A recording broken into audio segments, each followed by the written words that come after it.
Competition एक ऐसा शब्द जो कि मैं यूज करूंगा अगर मुझे इंडियन क्रिकेट में सर्वाइवल के एसेंस को बताना हो। और आखिर ऐसा हो भी क्यों ना, इंडिया में क्रिकेट जितना ज्यादा कॉम्पिटिटिव हो चुका है उतना शायद ही किसी और देश में होगा। क्रिकेट में ऐसे कई सारे प्लेयर्स होते हैं जो कि बेकार फॉर्म या फिर इंजरी के चलते टीम से बाहर हो जाते हैं। और अगर हम इंडियन क्रिकेट में ऐसे देखें तो शायद इसकी गिनती कभी खत्म ही नहीं होगी। लेकिन फिर क्रिकेट में आते हैं कुछ ऐसे प्लेयर्स जो कि बिना किसी वजह के ड्रॉप हो जाते हैं। बट उससे ज्यादा बुरा और अजीब तब लगता है जब ईशान किशन जैसा प्लेयर, जिसने अभी कुछ सालों पहले ही ओडीआई में फास्टेस्ट डबल 100 बनाई थी, वो बिना किसी बेकार परफॉर्मेंस के चलते टीम से बाहर बैठा है। इस ट्रेजेडी का अंदाजा आप इसी बात से लगा सकते हो कि रिसेंटली जो 2025 के चैंपियंस ट्रॉफी के स्क्वाड का अनाउंसमेंट हुआ है उसमें भी ईशान किशन को सिलेक्ट करना तो छोड़ो, कंसीडर भी नहीं किया गया। ईशान किशन वही क्रिकेटर है जिसे एक टाइम पर हम सब एक एक्सप्लोसिव लेफ्ट हैंडेड बैट्समैन की तरह देख रहे थे और जो केवल अपने बैटिंग के बलबूते पर मैचेस को जिताने के लिए जाने जाते थे। और हमें पता भी नहीं है कि उसी ईशान किशन का नाम हमने इंडियन टीम में पिछली बार कब सुना था। बट आखिर इसके पीछे की क्या वजह है कि बीसीसीआई ने एक एक्सप्लोसिव लेफ्ट हैंडेड बैट्समैन को, जो कि लिटरली ओडीआई में फास्टेस्ट डबल सेंचुरी बना के आ रहा था एंड इवन आईपीएल में भी रेगुलर बेसिस पर परफॉर्म कर रहा था और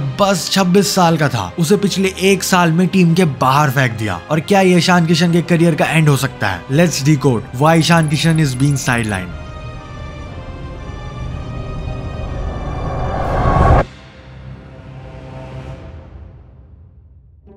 अब ईशान किशन की एक करंट सिचुएशन को जानने के लिए हमें कुछ साल पहले जाना पड़ेगा, जब उन्होंने प्रोफेशनल क्रिकेट स्टार्ट ही किया था। ईशान किशन का डोमेस्टिक क्रिकेट में डेब्यू 2014 में हो गया था, वो भी सिर्फ 16 साल की उम्र में। मगर उन्हें असली पहचान मिली 2016 में, जब 2016 के अंडर 19 वर्ल्ड कप में वो इंडियन टीम के कैप्टन थे। 2016 का वो वर्ल्ड कप ईशान किशन के लिए एज अ कैप्टन काफी इंप्रेसिव गया था, क्योंकि इंडिया फाइनल्स तक गई थी एंड इवन रनर अप्स रही थी। बट एज अ बैट्समैन वो सेलेक्टर्स को उतना ज्यादा इंप्रेस नहीं कर पा रहे थे। 2017-18 रणजी ट्रॉफी सीजन से ईशान किशन ने अपनी फॉर्म को पकड़ना स्टार्ट किया और देखते ही देखते उन्होंने 10 मैचेस में 57 की एवरेज से 799 रन्स बना दिए थे, जिसमें उन्होंने दिल्ली के खिलाफ 273 रन्स की एक मैसिव इनिंग भी खेली थी। और यही वो वक्त था जब आईपीएल में ईशान किशन गुजरात लायंस के लिए खेला करते थे। उनके डोमेस्टिक फॉर्म को देखते हुए और जिस तेजी से वो रन बनाते थे, इस सब को कंसिडर करते हुए मुंबई इंडियंस ने 2018 के आईपीएल ऑक्शन में उन्हें वॉपिंग 6.2 करोड़ के अमाउंट में अपनी टीम में शामिल कर लिया। एंड हमें पता ही है कि 2024 तक ईशान किशन मुंबई इंडियंस का ही पार्ट थे। अब यहाँ से चीजें ईशान के करियर में सेटल डाउन नहीं हुई, बल्कि उनकी परफॉर्मेंस धीरे धीरे और इंक्रीज ही होती रही। सबसे पहले अक्टूबर 2018 में उन्होंने दियोदर ट्रॉफी के फाइनल में एक सेंचुरी बनाई, और फिर 2020 का आईपीएल, जिसमें ईशान किशन ने अपने करियर की कुछ आइकॉनिक नॉक्स उस सीजन में एमआई की तरफ से खेली थी, जिसमें हम सबको उनकी वो 99 रन की इनिंग याद आती है जब मुंबई इंडियंस स्ट्रगल कर रही होती है। तब उन्होंने टीम को संभाला और 99 रन बनाकर ऑलमोस्ट वो मैच मुंबई को जिता दिया। उस सीजन उन्होंने 145 के स्ट्राइक रेट से 516 रन बनाए थे, जो कि एमआई के लिए उस सीजन के हाईएस्ट थे। एंड इवन एमआई को 2020 का आईपीएल जितवाने में उनका एक मेजर कंट्रीब्यूशन भी था। एंड अब एक बार इमेजिन करो कि एक ऐसी टीम जिसमें Pollard, Rohit Sharma, Quinton de Kock, Hardik Pandya जैसे प्लेयर्स भरे हो, और फिर भी उस टीम का टॉप स्कोरर ईशान किशन जैसा एक यंगस्टर हो, तो आपको कैसा लगेगा? ईशान किशन बहुत ही कम टाइम में इंडिया के one of the best performing youngsters में से एक बन गए थे। मुंबई इंडियंस के साथ उन्होंने 2019 और 2020 का आईपीएल भी जीता था। एंड इसी सब के बाद उनका फाइनली इंटरनेशनल डेब्यू भी हो गया मार्च 2021 में। 14 मार्च 2021 को इंग्लैंड के खिलाफ ईशान किशन का T20I में डेब्यू होता है। उस मैच में उन्होंने 175 के स्ट्राइक रेट से एक हाफ सेंचुरी बनाई थी। जिस तरह का डेब्यू उनसे एक्सपेक्ट किया जा रहा था, उन्होंने वैसा ही करके दिखाया। उनके T20I डेब्यू के कुछ ही टाइम बाद उनका ओडीआई डेब्यू भी हो गया 18 जुलाई 2021। इस दिन उन्होंने श्रीलंका के खिलाफ डेब्यू किया और T20 डेब्यू की तरह उन्होंने अपने ओडीआई डेब्यू मैच में किसी को भी डिसअपॉइंट नहीं किया और 160 के स्ट्राइक रेट से 89 रन की एक इनिंग खेली। अब यहाँ रन पे उतना ज्यादा फोकस नहीं है, बल्कि स्ट्राइक रेट से है, जो कि ईशान किशन का बाकी के बैट्समैन के कंपैरिजन में काफी ज्यादा था। जिस चीज के लिए ईशान किशन जाने जाते थे और जो उनकी क्वालिटी भी थी, वो थी एक अग्रेसिव लेफ्ट हैंडेड बैट्समैन जैसी, और कोई नॉर्मल अग्रेसिव बैट्समैन नहीं, बल्कि एक हार्ड हिटर बैट्समैन। इसलिए थ्रू आउट हिज करियर उनके प्लेइंग स्टाइल को कई बार यूनिवर्सल बॉस क्रिस गेल से भी कंपेयर किया जाता है। उसके बाद भी Ishan Kishan fans and selectors को बिल्कुल भी डिसअपॉइंट नहीं करते। एंड अक्टूबर 2022 में होने वाली साउथ अफ्रीका सीरीज में वो 3 हाफ सेंचुरीज बना डालते हैं। बट अभी भी वो इनिंग बाकी थी, वही इनिंग जिसने सभी इंडियन फैंस को कंफ्यूजन में डाल दिया था कि आखिर कैसे उस इनिंग के बाद भी ईशान किशन ड्रॉप हो सकते हैं। वो इनिंग जिसने ना ही केवल रिकॉर्ड पे रिकॉर्ड ब्रेक कर दिए थे, बल्कि इंडियन फैंस को कई सालों के बाद एक कमाल की ओडीआई इनिंग्स भी देखने को मिली थी। 10 दिसंबर 2022 इंडिया वर्सेस बांग्लादेश की ओडीआई सीरीज का तीसरा और आखिरी वनडे मैच। इंडिया इस मैच से पहले इस सीरीज को हार चुकी थी और 2-0 से पीछे थी। लेकिन शायद उस दिन ईशान किशन को इस सब से बिल्कुल भी फर्क नहीं पड़ा था, क्योंकि उस दिन किसी को भी नहीं पता था कि out of nowhere Ishan Kishan अपने करियर एंड क्रिकेट की one of the best inning खेल देंगे। उस दिन ईशान किशन ने न केवल 210 रन मारे, मगर ऐसा करने वाले वो फास्टेस्ट क्रिकेटर भी बन गए।